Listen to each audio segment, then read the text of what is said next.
So the MCU has a Taskmaster who lived. Hooray! I actually really like this new Taskmaster. I know some of you might have a very bad initial reaction because they gender bent the character, but I implore you to listen to this video all the way through. I think by the end, you'll be happy too. Alright, so let's discuss. So many operatives survived the fall of the Red Room. A ridiculous amount, actually. A Disney Marvel amount.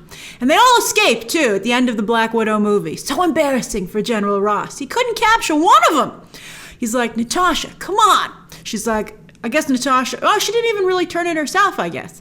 It was crazy. So anyway, in the course of one film, and I say that because she, of course, is still in the wind for Infinity War and at the end of the Black Widow movie.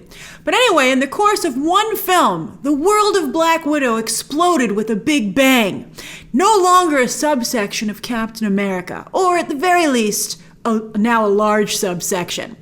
Black Widows are now as firmly established in the MCU as the Dora Milaje. They kind of were before, but not to the degree that they are now. So we could expect to see them popping up here and there now too. And it was so fun, right, to see Florence Kasumba in Falcon and Winter Soldier. Now you can have a Black Widow show up, just as Dottie Underwood did back in the day on Agent Carter. I think that's going to be really cool. Although the Dora Milaje are always fighting on the side of good, I'm not so sure about Black Widows, which is really great. You don't want to have them be exactly like the Dora Milaje. You want to have, some difference. So what are we working with here? What do we have now? What are all of our new toys? Well, we've got some Black Widows freed from the mind-controlling nanites, but yet even more Black Widows scattered across the globe, still under the influence of the nanites, who are either activated operatives in the field or sleeper agents waiting to be activated. A little long kiss goodnight action there. That was a great movie if you haven't seen it. It's fabulous. That could be, I'm telling you, this is amazing. The movie's only medium, but the potential going forward is incredible. We've also got the creator of that technology and an older generation Black Widow, Melina Vostokoff, whose potential has yet to be realized at all. The older Red Guardian, aka Russia's Captain America, who never went into the ice. And of course, the ultimate Black Widow now, Taskmaster. Again, that might annoy some of you, but it's amazing. Just hold on. This is Dreykov's daughter, who Loki referenced way back in the original Avengers movie as Red in Natasha's ledger. Because Natasha, who's revealed in this movie, accidentally created Taskmaster by calling in a shield strike meant to kill Dreykov. Shield don't mess around. Even though she saw his daughter go into the building as well. Why? Because giving Shield Dreykov was her ticket to freedom and out of the Red Room, and she took it. So dark. I love it. Yelena, I think, will likely be somewhat involved in this new Black Widow world, but she's going on to bigger and more Avengers-level activities as the new official Black Widow in the MCU. See my video about the end credit scene linked down below, where I go into that. So I think she's going on a little bit of a different path. But there's exciting stuff here, too. So this video is about MCU Taskmaster and the potential future of the Black Widowverse in the MCU. I loves it! I really am so excited about this. Now, the biggest question is, will fan reaction kill this gender-bent Taskmaster out of the gate? I don't think so. I really don't. I think it's going to be bad. I think there's going to be a storm to weather, but I think we're going to come out on the other side. Feige, after all, is fixing the Mandarin, but there are rumors that Ben Kingsley's Trevor Slattery does show up in Shang-Chi, because Kevin Feige ain't going to let that go. I love it. Stick to your guns, Feige. So what Feige could do here is have Tony Masters show up still and say, hey, he's going to help Dreykov's daughter put her life back together and become an even more formidable fighting force. So you have two Taskmasters. I think problem solved. You'd be happy with that, right? I mean, Olga Kurylenko is so good in the role. How can you not be happy with it? Because this Taskmaster is just too good to throw away.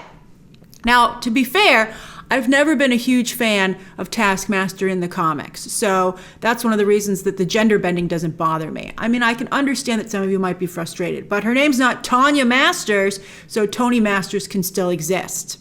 And also, it's just so well done here. As I said in my spoiler review, the physicality of this performance is as good as Rebecca Romijn's Mystique, which we have not seen the likes of since, sadly.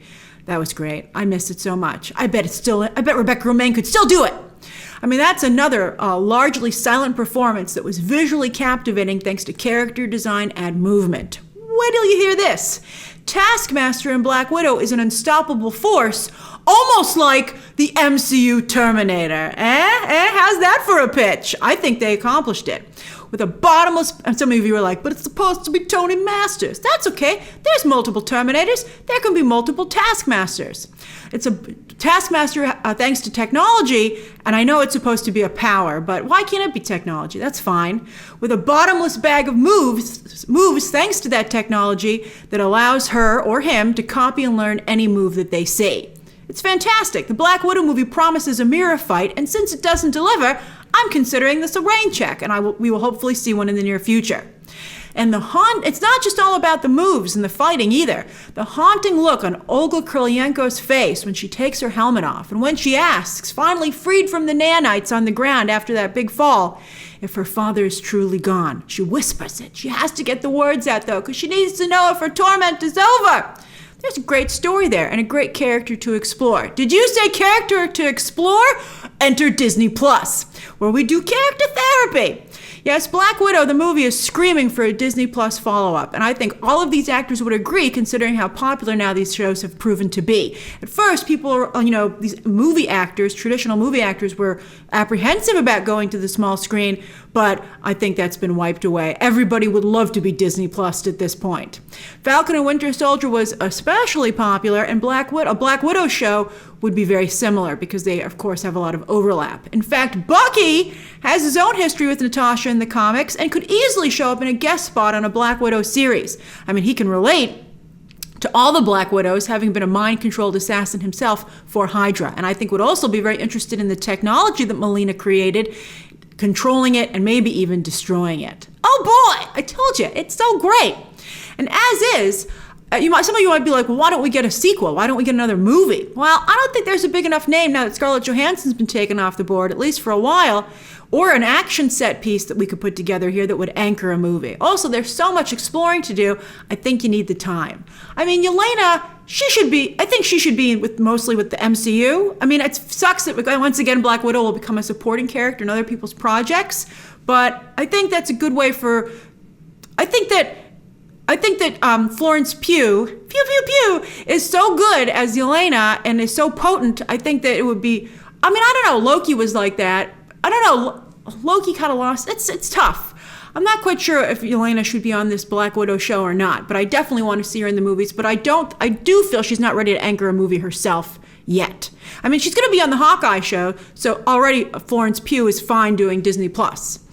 She was supposed to even show up in an end credit scene in Falcon and Winter Soldier, but they had to cut it because of the mishmash and how things came in out of order because of the pandemic. So the setup for the show is clear, though, very clear. Melina and the freed Black Widows, she has her own little army now, decide to hunt down and free the other Black Widow operatives stashed across the globe. And maybe they have to race against time, as there's another bidder, or maybe even bidders, for the Red Room technology that Melina invented, which can activate and control these Black Widows still under the influence. You not only get the technology, but an army ready to go across the globe. I mean, who wouldn't pay for that? I think there would be a bidding war. They also have Dreykov's daughter, Taskmaster, as their lead operative for Melina and Alexei. And you also have Alexei as extra muscle in the field. I think that character also needs to be redeemed a little bit. And this would be a great opportunity to do that. And again, you could have a new character, Tony Masters, who shows up to either try and help Dreykov's daughter or steal that tech for himself, that Taskmaster tech. Melina also could become the Iron Maiden, as she is in the comics, with her own high-tech suit of armor. I wonder who developed the Taskmaster armor. Was it Melina, maybe? But Melina needs her own armor, as she has in the comics, and she certainly has the smarts to build it herself. I mean, that would be fantastic to see that happen on the show. And hey, who says all these Black Widows are going to stay heroes, right? I mean, maybe they decide to stay in the gray zone, as Black Widow herself has often done in the comics. They could work with O.T. Fagbenley as their supplier to do missions that suit them. They work for the highest bidder, which means they're mercenaries. And who's a mercenary?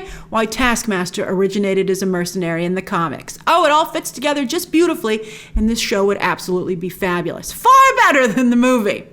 I think that's a problem going forward. I think that the Disney Plus shows are so good, I think it's going to be really hard for the movies to compete with them. I think it's going to be really difficult. We'll see, though. We'll see. But at the very least, you'll certainly be seeing all of these characters again in the MCU. For sure. Kevin Feige, don't forget. So what do you think of the new expanded Black Widowverse? And what are your hopes for it going forward? And what do you think of the new Taskmaster? What do you think? Did, when you first heard about it, were you upset? But did seeing her in action change your mind? Would the Tony Masters, another Taskmaster fix work for you? I'm really curious how you feel about it. And also, especially after you've heard all of this. Share those thoughts down below, subscribe today, and of course, as always, you can check out some more videos right now.